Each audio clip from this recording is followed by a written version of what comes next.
생각가 고요. 야, 오이.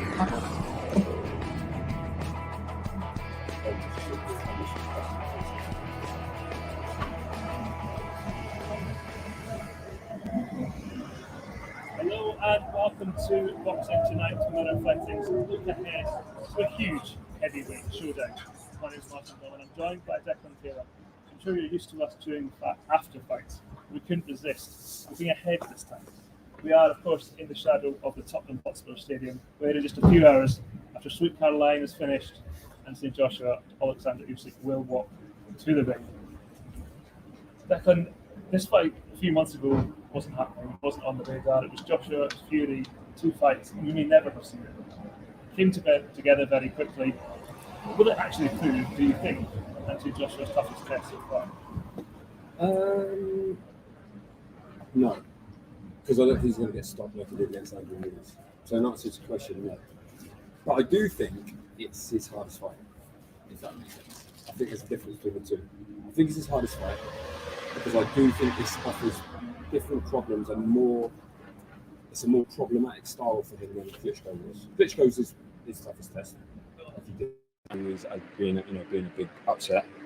That was his toughest test on the night. He ended up getting chinned and bounced all over the place. So I don't see that happening. But I think this is his hardest opponent on paper, which is strange for a mandatory challenger. And like you say, one that's come out of sort of out of the blue. And really, it was an accident fight because of what happened with Wilder and Fury. So I feel it's his hardest test. I feel that really Usyk's all wrong for him, really. But that's not to say I don't think he's going to win this fight. Okay, we'll come to predictions shortly. British fight fans, of course, familiar with Oleksandr Usyk from his cruiserweight days, first of all, against Tony Bellew. Completely dominated the 200-pound division, undisputed world champion. Was always going to move up. 2 fights, Chaz Witherspoon and Derek Chisora.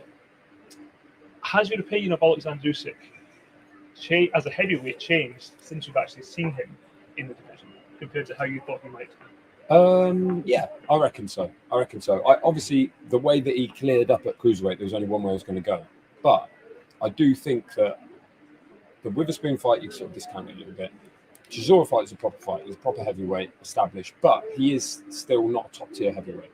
And I'm not of the opinion, I'm not one of these guys who said he should have lost that fight. Chisora won and all that stuff. I think he's won the fight reasonably comfortably in the end, with some problems at the start, but he is a slow starter. But off the back of that, I do wonder how he's going to deal with an elite heavyweight, 6'5", 6'6" guy, or even worse, Tyson Fury, 6'8", 9", whatever it is. How is he really going to do that? This is his massive chance to prove people like me wrong, who think, I just think he might just be a bit small. And we mentioned it before off air. Evander Holyfield is the one that always pops up in these fight weeks with Usyk, and he gets compared to him in the way that he moved up to heavyweight and won world titles. But you look at who Holyfield beat, particularly when he first went up, but when he won the title, he was in world title fights heavyweight. He beat Buster Douglas for the title, who was 6'3", just over. Holyfield himself 6'2.5", getting over 6'3". Then he beat George Foreman, and he beat Larry Holmes, both 6'3". Smoking Burt Cooper, 5'11.5", something.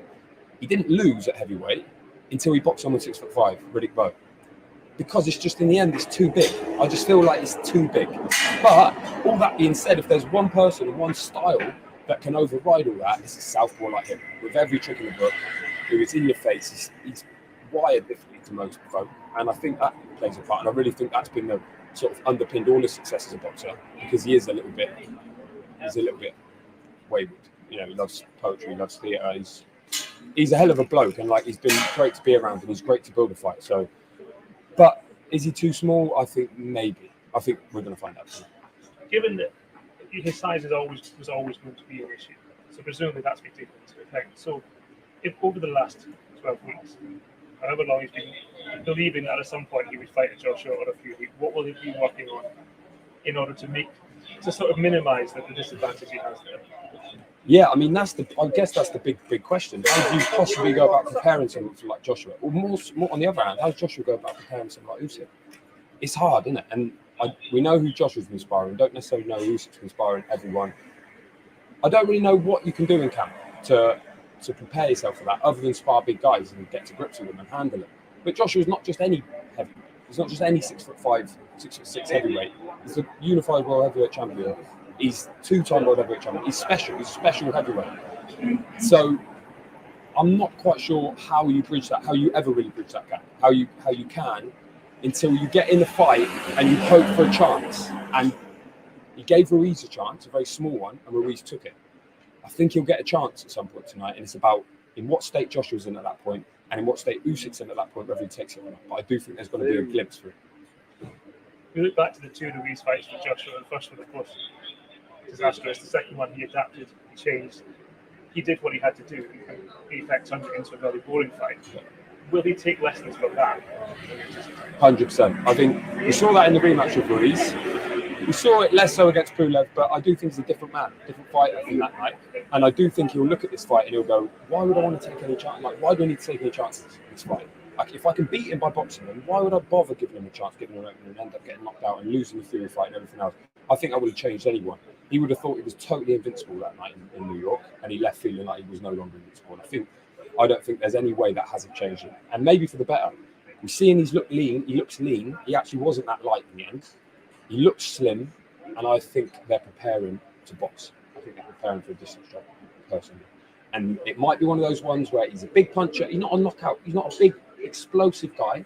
But one of those ones, if he hits Usyk with a 1-2, backs him up, and he's on the ropes, and he gets peppered, he gets stopped on his feet like that. I think that's the more likely way of stopping it. But unless he gets an opening, I think he's happy to. So, having just said that, I imagine I know the answer to the next question. But when you imagine Michael Buffer, final announcement, clears the ring, soon men, how do those first few rounds engage you? No, do you know what? I think Usyk's a slow starter. We've seen that already. And people say, he downloads data and all that. I think there's like giving him maybe some extra credit there. I think it takes him a bit of time to get into a fight and get to grips with this guy. And then what happens is he can take over. So it gets Bellew, so it gets Chisora, and it gets Gassiev. He's not a really explosive starter. And I think that he might end up a couple of rounds down, actually.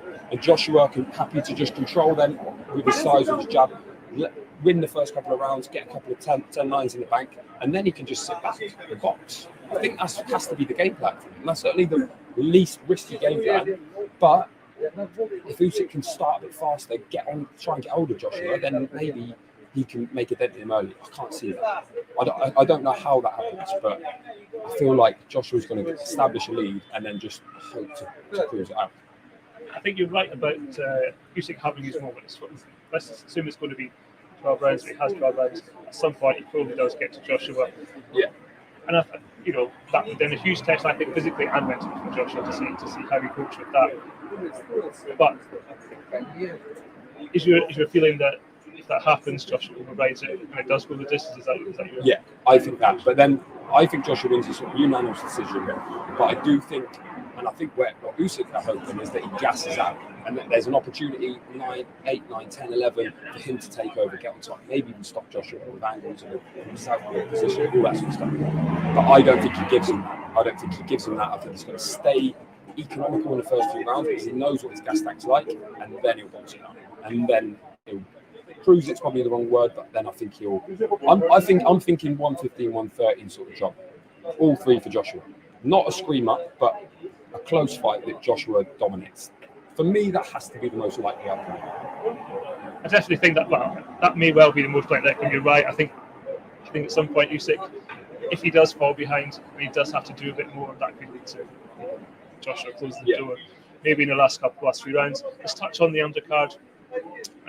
Lawrence Okoli, chief support, first defence of his cruiserweight world title against Dylan Prazovic, and then Callum Smith, stepping up for light heavyweight against Lennon Steele. Any prospect of shocks in those two? I don't see shocks in those two, personally. I think I'm interested to see what Smith looks like at light heavy, because he's gone up one. So that's going to be good. Lennon Steele saw in the box, we see Biv against Bivol. Solid opponent. I see Smith winning that. Coley is a nightmare to fight. Like, he looks like a nightmare to fight. He'll probably win inside the distance here, I should think. I think the biggest chance for an upset is Florian Marko against Prodan, Maxime Prodan, which is a great fight down on the undercard. I think that could be a real tear-up. Prodan's like 5-1 or something to win. I think if you're looking for an upset, looking for value, that's the bet. But for those guys, for Smith and for Coley, should be easy against them. Of course, Campbell Hatton makes his obligatory appearance on a big undercard. That is our preview for this evening's fight. Anthony Joshua, Oleksandr Usyk due in the ring around about 9:55. Ring walks nice and early for once. Thank you. Well, we'll see that. Well, we'll see you later. and we'll be back after the final bell with a review. Until then, do take care.